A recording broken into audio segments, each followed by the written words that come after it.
Come, let us grow together. Marijuana. Come, let us grow together deals with many topical categories that exist within the Word of God.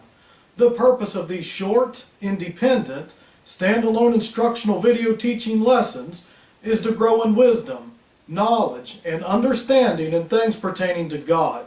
And God said, "Let the earth bring forth grass, the herb yielding seed, and the fruit tree yielding fruit after his kind, whose seed is in itself upon the earth." And it was so. And the earth brought forth grass, and herb yielding seed after his kind, and the tree yielding fruit, whose seed was in itself after his kind. And God saw that it was good. Genesis chapter 1, verses 11 and 12. And God said, "Behold, I have given you every herb bearing seed, which is upon the face of all the earth, and every tree in the which is the fruit of a tree yielding seed. To you it shall be for meat, and to every beast of the earth, and to every fowl of the air, and to everything that creepeth upon the earth, wherein there is life, I have given every green herb for meat." And it was so. And God saw everything that he had made, and behold, it was very good. And the evening and the morning were the sixth day. Genesis chapter 1, verses 29 through 31. Cannabis, also known as marijuana, has become an extremely important topic of discussion in our world. We have seen major breakthrough concerning marijuana and the medical benefits of this herb. Yet we have watched government corruption, manipulation, and distortion through propaganda as well concerning this herb. We have seen people given life sentences without parole for possessing marijuana, or other harsh sentences of 20 years for possessing marijuana. Yet we read in Genesis chapter 1, and God said, "Behold, I have given you every herb bearing seed which is upon the face of all the earth, and every tree in the which is the fruit of a tree yielding seed. To you it shall be for meat. And to every beast of the earth, and to every fowl of the air, and to everything that creepeth upon the earth, wherein there is life, I have given every green herb for meat." And it was so. And God saw everything that he had made, and behold, it was very good. God clearly said that I have given you every herb bearing seed, which is upon the face of all the earth, and every tree, in the which is the fruit of a tree yielding seed. To you it shall be for meat. The word meat meaning food. God saw everything that he had made, and behold, it was very good. Yet the United States of America's government, the United Nations, along with a host of other governments, say it's very bad. God did not say, "I have given you every herb bearing seed, to you it shall be for meat," except the herb known as cannabis. Marijuana has been used throughout history for medicinal purposes, including the United States of America. Even now, we see ample evidence of the possible medical benefits of marijuana. According to the National Cancer Institute, in which is one of the agencies that is part of the U.S. Department of Health and Human Services, under the article Cannabis and Cannabinoids, Health Professional Version, cannabis use for medicinal purposes dates back at least 3,000 years. It was introduced into Western medicine in 1839 by W.B. O'Shaughnessy, a surgeon who learned of its medical properties while working in India for the British East India Company. Its use was promoted for reported analgesic, sedative, anti-inflammatory, antispasmodic, and anticonvulsant effects.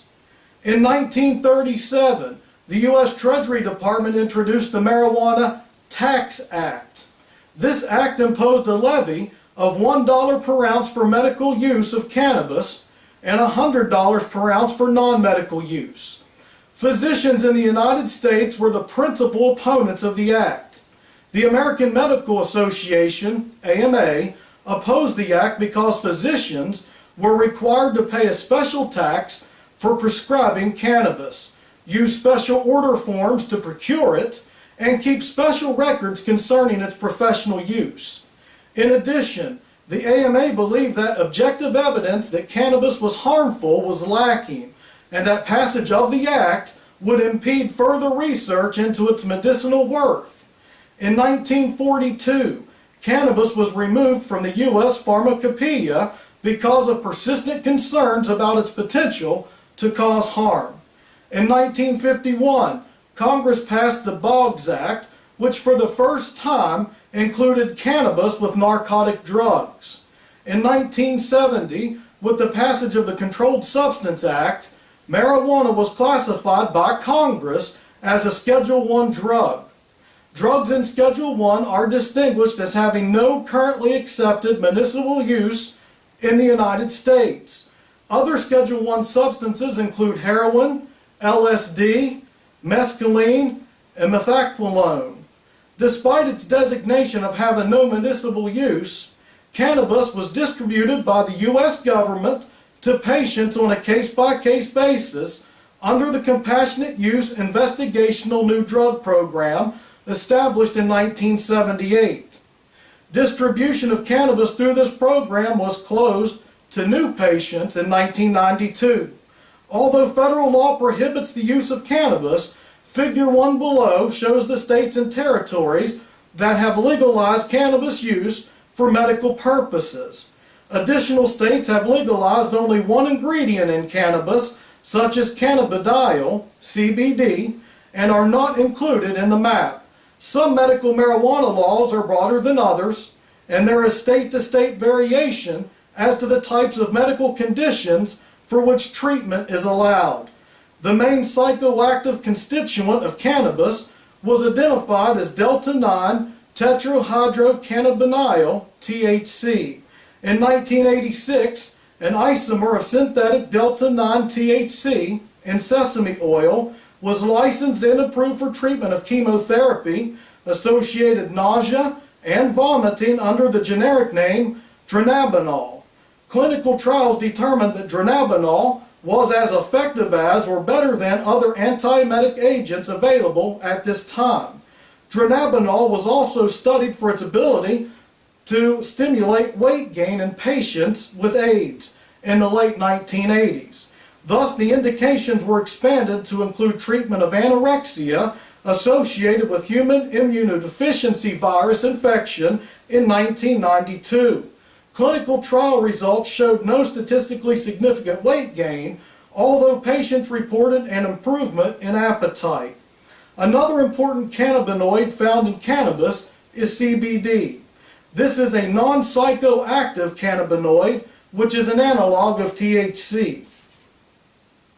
In recent decades, the neurobiology of cannabinoids has been analyzed. The first cannabinoid receptor, CB1, was identified in the brain in 1988. A second cannabinoid receptor, CB2, was identified in 1993. The highest expression of CB2 receptors is located on B lymphocytes and natural killer cells, suggesting a possible role in immunity. Endogenous cannabinoids, or endocannabinoids, have been identified and appear to have a role in pain modulation, control of movement, feeding behavior, mood, bone growth, inflammation, neuroprotection, and memory. Nabiximols Sativex, a cannabis extract with a 1-to-1 ratio of THC to CBD, is approved in Canada under the Notice of Compliance with Conditions for symptomatic relief of pain in advanced cancer and multiple sclerosis. Canada, New Zealand, and some countries in Europe also approve nabiximols for spasticity of multiple sclerosis, a common symptom that may include muscle stiffness, reduced mobility, and pain, and for which existing therapy is unsatisfactory. Cannabinoids are a group of 21 carbon-containing terpenolic compounds produced uniquely by cannabis species. Example, cannabis sativa L. These plant-derived compounds may be referred to as phytocannabinoids.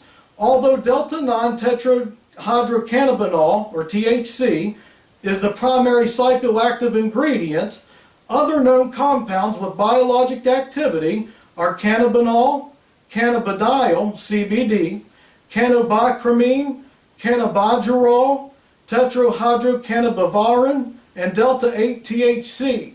CBD in particular is thought to have significant analgesic, anti-inflammatory, and anxiolytic activity without the psychoactive effect or high of the delta-9 THC. Again, this source is on cancer.gov. What about the question that smoking marijuana is a sin? Smoking marijuana or anything else could be damaging to your throat and lungs, and I would agree that smoking marijuana is a sin. However, marijuana can be used in oils, tinctures, capsules, sprays, edibles, and beverages. And God said, "Behold, I have given you every herb bearing seed, which is upon the face of all the earth, and every tree in the which is the fruit of a tree yielding seed. To you it shall be for meat. And to every beast of the earth, and to every fowl of the air, and to everything that creepeth upon the earth, wherein there is life, I have given every green herb for meat." And it was so. And God saw everything that he had made, and behold, it was very good. And the evening and the morning were the sixth day. Genesis chapter 1, verses 29 through 31. As far as effects of marijuana on the mind, if we are to say that because marijuana produces a euphoric feeling or alters the mind, that it shouldn't be used, then what about morphine and other opioids for treating people with pain? Or antidepressants for those struggling with depressions? Or anti-anxiety medications? Muscle relaxants for the many disorders and diseases that exist? All of which marijuana may very well be an effective treatment for, or in conjunction with the other medications, as we are already witnessing medical benefits of marijuana with many of these situations, and in some cases may even be more effective. What about memory impairment and long and short-term memory loss?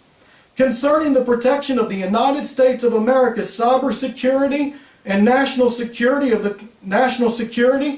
the current director of the FBI, James Comey, according to the Wall Street Journal, had the following to say. Congress has authorized the FBI to add 2,000 personnel to its roles this year, and many of the new recruits will be assigned to tackle cyber crimes, a growing priority for the agency. And that's a problem, Mr. Comey told the White Collar Crime Institute, an annual conference held at New York City Bar Association in Manhattan. A lot of the nation's top computer programmers and hacking gurus are also fond of marijuana. I have to hire a great workforce to compete with those cyber criminals, and some of those kids want to smoke weed on the way to the interview, Mr. Comey said. Mr. Comey said that the agency was grappling with the question right now of how to amend the agency's marijuana policies, which excludes from consideration anyone who has smoked marijuana in the previous 3 years, according to the FBI's website. One conference goer asked Mr. Comey about a friend who had shied away from applying because of the policy. He should go ahead and apply despite the marijuana use, Mr. Comey said. Earlier, the FBI director said the agency had changed both our mindset and the way we do business. He said it worked less in box than it had in the past. However, according to the BBC, a spokeswoman for the FBI confirmed Mr. Comey had discussed cannabis in an unscripted remarks during a question and answer session after his speech at the conference.